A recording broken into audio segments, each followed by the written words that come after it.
Let's throw it to a clip right now. Let's see a clip for the first three actors.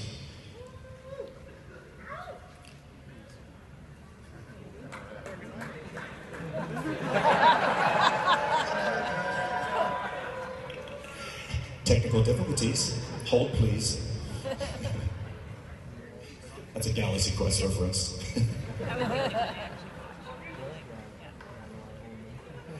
Let's rock!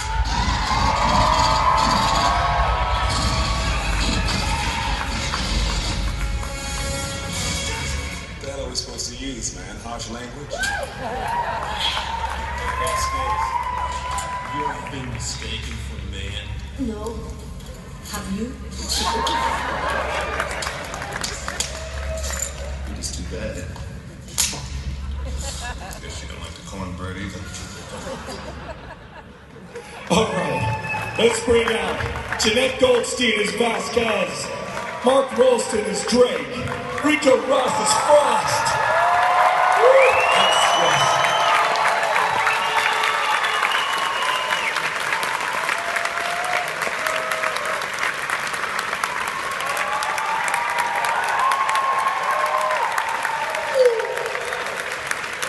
Yeah, baby.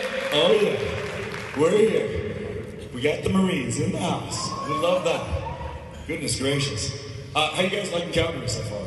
Good or bad? I love Calgary in the spring. Ooh. The snow's, it's interesting, isn't it? Okay, so I guess we could start off with the Vasquez and the Drake relationship. Those two were tight. I mean, you guys really developed this on-screen relationship, this chemistry. It was almost as if, was the subtext that you guys actually were in a relationship? Did Cameron direct that, you know, in terms of secretly you guys were, was there some type of dating going on, or was it more just a guy-to-guy, buddy-buddy? No, well, we were, in the script, there was a paragraph about our backstory and where we had come from. And we had not joined up. We were conscripted from juvenile prison. And we were both serving a life term. And so it was like, you join up or you stay here for life. And so that created a bond between the two of us. So there was a relationship that went very deep, like a brother and sister. And I mean, but we leave things to, you know, the imagination. Mark? Yeah, I mean, you know, we had a long time to train and get prepared for the film and developed a good relationship prior to shooting. And had discussed our backgrounds prior to, but there was always this sexual tension between them. Because Vasquez was hot. Still hot. No, he was talking about on the screen. On screen, he was talking about. Yes. On screen. Now, at the time, Jenette, you were a bodybuilder. Is that correct? In terms of your well, workout? actually, no, I got into bodybuilding when I got out of drama school, and I was an unemployed actress in the East End of London, and I was next to a gym, and I'd been a gymnast when I was a kid, and I just got into working out and doing pull-ups and just having a great time. And it had been 2 years I'd been working out, and just sort of coincidentally I was in the best shape of my life, which I've never been since. But then got cast in the movie, so Yes. yeah. And, That's yes, where that body came from. You were in amazing shape and sexy as all get out, basically. We all like that. But I would have to say that of all the Colonial Marines, of all the Marines, Ricco Ross was the most cut at the time. The best abs.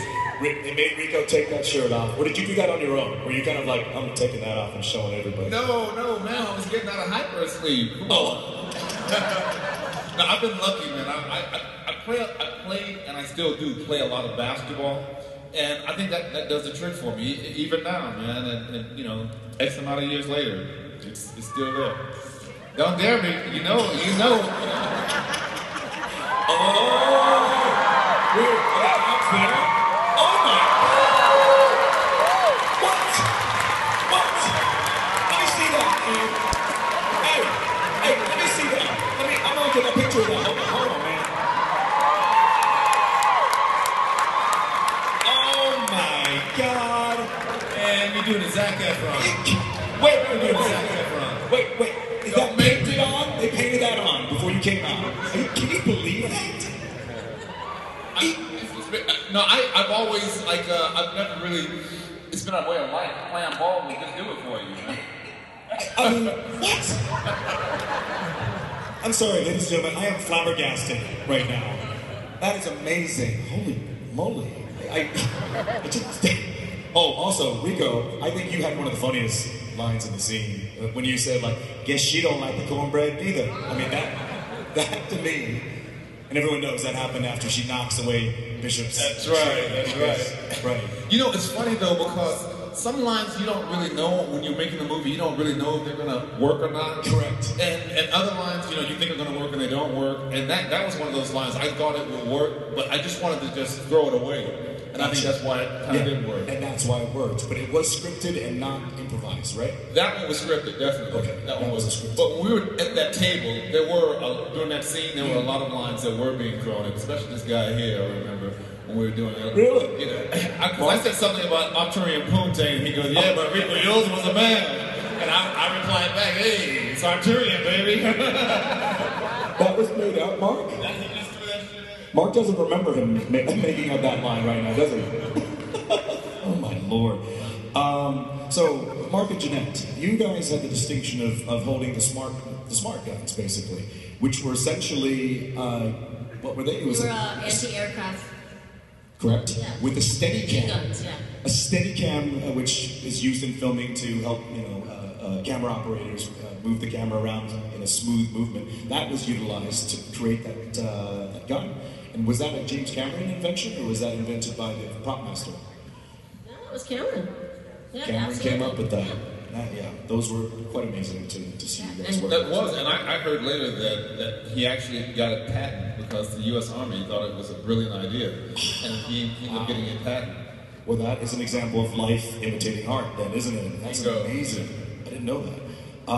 The training you guys went through in the beginning, what type of, how rigorous was it in terms of what you had to go through? Well, when we started out, we had SAS, that's British Special Forces team, who would put us through our paces, and I think we usually had like a 5 a.m. call, and they'd run us 5 miles first thing in the morning, and it was just like being in boot camp. They'd be up your butts, just like, move, move, move, move, move. We'd do all that, then we'd hit the gym for 4 or 5 hours and get embarrassed by Jenette.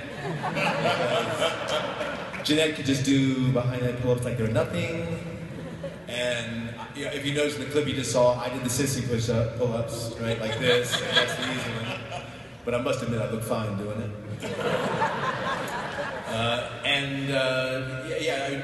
We trained a lot. There was like 3 months of training, and I used to have to drink this amino acid shit that would like bump up your metabolism, so you would just like eat and get bulked up.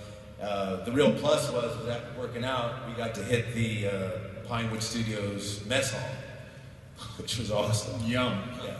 Steak, eggs, whatever you wanted, and we just ate like a pig because we had all bulked up, except for Ricco, who remained skinny throughout. And still to this day, Ricco remains skinny throughout. But to give you a behind-the-scene anecdote, Ricco and I have... We shared a room. We shared a room. And every evening at the end of shooting, we'd hit our room and have a shower and do whatever, and every night, we'd be kicking in front of the mirror like, come on, Posing off. Having a pose off. Of course, Jenette would win, but that's beside the point. I was not there. Jenette used to judge. She'd be like, oh no, Drake, no, you This is what I had to deal with. I love that. You had a pose off. That's hilarious. Right. But you took showers separately and then had the pose off. Correct. Just the wording how you came out of sound like we went back to our room and took a shower and then posed off. No. You each took a shower and then posed off. We'll leave that to the imagination. We will leave that up to the imagination. Leave it up to the imagination. Yes. Now, here's the thing. You guys love each other. We know that. You guys got to customize your basically your armor. You know, you got to put different things on there. Now, there's a scene, Mark, where your helmet has all kinds of weird accoutrements, bones and feathers, and what was all that stuff that you had hanging off of there? Yeah, we were all ushered one day. Jim said, hey, we're doing like a little field trip, and he took the group of us off to the art department out at Pinewood, and we come into this art department room and big table, and it's littered with leather and bones and feathers and all kind of shit and paint. And, he said, go at it, just customize your stuff. And I ended up picking up some chicken bones and putting holes in them and putting it through my hat. I had no idea really what I was doing, but it was a really cool way for us to make all those things personal. Gotcha. Now, I had the opportunity to actually host a bit of a panel in Germany at FedCon, a different convention, which Ricco and Jenette were at. Jenette, you related a story in Germany about when you first went to audition for this role for Aliens. You thought it was a whole different type of alien. Can you please tell us? I thought it was, they were looking for Americans who had a British work permit. And in England, I didn't have an agent, what did I know? And in England, if you have a green card, if you're an immigrant, you're a resident alien. So I thought that was about that. So I had the wrong idea. I don't know. She comes in thinking this is a movie about illegal aliens. Okay, so we're gonna. And the other thing is, Jenette, you are not Latina in the least. You have no Latin blood at all, correct? Correct. Okay, it's Jenette Goldstein. So they actually put some darker paint I had contacts, and they got rid of my freckles, and yeah. Yeah, because as you can see, she has lovely blue eyes, and not the dark eyes, yes. Nothing wrong with dark eyes, but they changed all those things to make you look more like Vasquez, right? Awesome. Cool. I'm so excited. This is so cool. I can't believe I'm here. Oh my God. All right, so let's go ahead and throw up another clip for the next two.